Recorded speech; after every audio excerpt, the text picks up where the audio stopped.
అందరికీ నమస్కారం.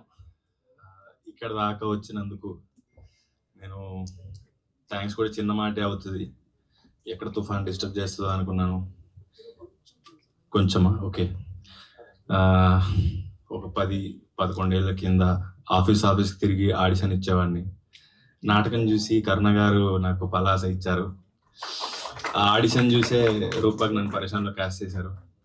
ఈరోజు నేను ఒక మెసేజ్ కాల్ కూడా అందరికీ చేయాలి, ఓన్లీ మెసేజ్ పెడితే ఇంతమంది డైరెక్టర్స్ వచ్చారు.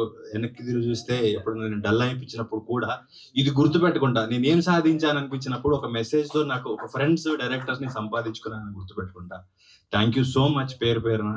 అండ్ కొత్త ప్రొడ్యూసరు, డెబ్యూటాంట్ డైరెక్టరు, చాలా మంది యాక్టర్స్ కూడా ఫస్ట్ టైం యాక్ట్ చేస్తున్నారు. వీళ్ళందరికీ సపోర్ట్ చాలా అవసరం. ఆ ప్రొడ్యూసర్ నిలబడి ఇంకో సినిమా చేయాలంటే కూడా ఈ సినిమా ఆడడం చాలా అవసరం.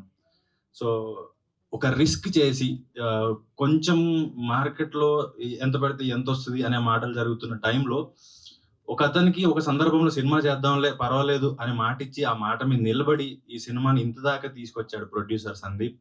అండ్ ఇదంతా ఆయన వల్లే.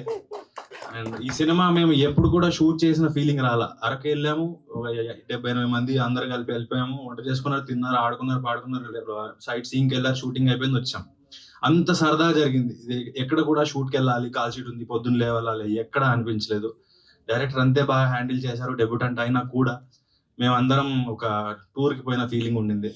అండ్ ఈ సినిమా ఇప్పుడు ఏదైతే 7th వస్తుందో మీ అందరి సపోర్ట్తో ప్రొడ్యూసర్కి డబ్బులు వస్తే ఆయన ఇండస్ట్రీలో నిలబడి ఇంకొక ప్రొడ్యూసర్గా ఆయన కంటిన్యూగా సినిమాలు చేయాలి, ఇండస్ట్రీ బాగుండాలి, అందరికీ పని దొరకాలని కోరుకుంటున్నాను. Thank you so much.